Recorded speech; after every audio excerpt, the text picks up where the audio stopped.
안녕하세요.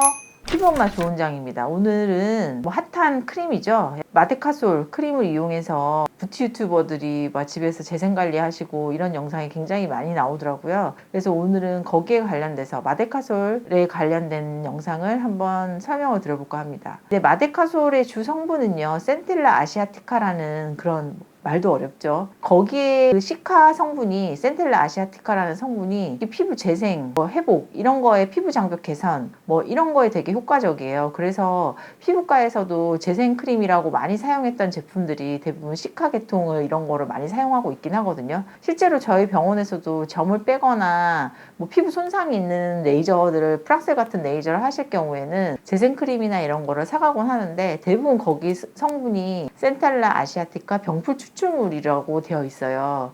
근데 이게 재생크림이 아무래도 가격이 또 비싸고 하다 보니까 요즘에 제일 트렌드가 가성비잖아요. 그래서 그 원재료 있는 거를 막 찾아서 하다 보니까 본인들이 마데카솔 찾아서 이렇게 조제서 하시더라고요. 보통 재생크림은 이 센텔라 아시아티카 여기 시카 성분에다가 그거를 정제된 거에다가 보습이나 에센스 성분 같은 거, 아니면은 이 흡수를 좀 돕는 제품을 정제를 한 크림으로 나온 화장품이라고 생각하시면 되시고요. 마데카솔이라는 제품은 그런 추출물이긴 한데 의약품으로 나온 거죠. 그러다 보니까 이게 화장품으로 승인된 건 아니어서 약간 상처 부위에만 쓸 수 있는 의약품이기 때문에 이게 화장품 용도로 직접 사용하는 거를 권장드리진 않아요. 그래서 유튜버 분들이나 이런 분들이 대부분 조제를 해서 많이 쓰시더라고요.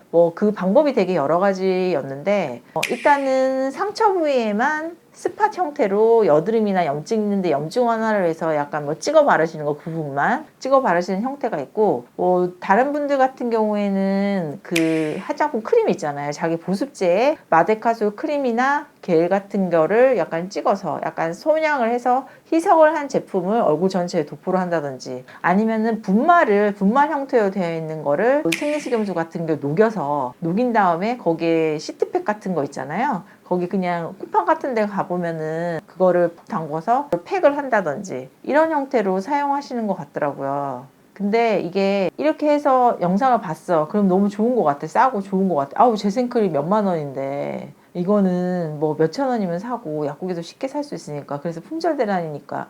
근데 이게 생각보다 알레르기가 좀 있으신 분들이 되게 많아요. 그래서 이게 쓰시는 건 좋은데, 일단은 마데카솔 성분을 보시고 순수 마데카솔 병풀 추출물 성분인지, 아니면은 이게 상처 성분으로 돼서 항생제 성분이나 스테로이드가 된 성분이 포함되어 있는 제품인지 약을 꼭 구분을 하셔야 돼요. 약국 가서 그냥 마데카솔 주세요 이러면은 대부분 복합 마데카솔이나 아니면은 마데카솔 케어라는 제품이 있거든요. 아니면 마데카솔 밴드 이런 거를 주실 수 있는데, 거기에는 항생제나 스테로이드 같은 게 좀 포함되어 있을 수 있어요. 그래서 이거를 장기간의 화장품처럼 사용을 하시면은 부작용이 좀 생길 수 있거든요. 그러니까 상처 치유하는 목적으로 만든 거지 이건 화장품으로 만든 게 아니기 때문에 그 제품은 피하시는 게 좋고요. 보통 마데카솔 크림이나 마데카솔 겔이나 마데카솔 분말이나 이런 거 같은 경우에는 순수 마데카솔이 들어가 있는 데다가 보존제나 아니면은 가루 형태로 나오기 위해서 탈크라는 성분이 조금 포함되어 있는 제품이에요.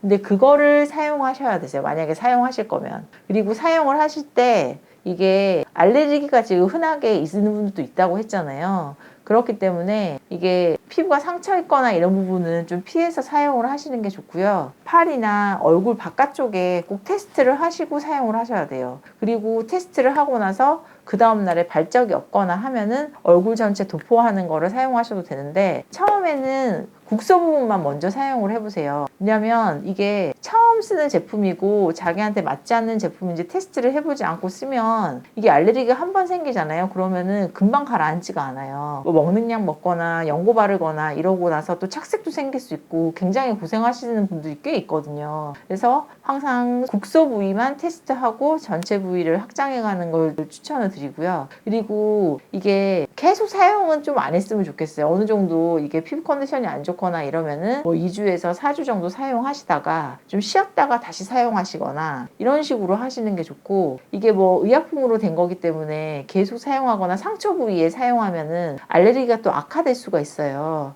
왜냐하면은 피부 장벽이 약해진 상태에서 이물질이 들어가게 되면 감작이라고 해서 알레르기 요인으로 면역 반응이 생기거나 해서 더 이후에도 알레르기가 생길 수가 있거든요. 그래서 꼭 테스트를 해보고 사용하셨으면 좋겠습니다. 일단 이게 본인이 조제해서 마데카솔을 이용해서 저렴한 가성비 시카크림을 같은 걸 만들 수도 있다는 거지 재생 크림으로 만든 건 아니긴 하거든요. 그래서 화장품처럼 무분별하게 써도 부작용이 생기는 거를 방지하는 제품은 아니에요. 그래서 본인이랑 안 맞을 수가 있기 때문에 꼭 테스트를 해보고 사용을 하시고요. 그리고 어지간하면은 요즘에 재생크림도 좀 저렴한 거 많이 있어요. 저도 오늘 보습크림이랑 재생크림 같이 쓰긴 했는데 간절기 때 많이 쓰거든요. 그래서 본인한테 맞는 제품 이거 써도 상관이 없고 시카처럼 효과가 있으셨던 분들은 계속 사용해도 되지만 저처럼 약간 제품에 좀 민감하시거나 제품 바꾸기가 어려운 분들은 저렴한 재생크림을 찾아서 사용하셔도 상관없으실 것 같아요. 오늘은 가성비 재생크림 만들기의 핫 이슈인 오늘 마데카솔 사용법이랑 주의사항에 대해서 알려드렸는데요. 이 영상이 도움이 되셨다면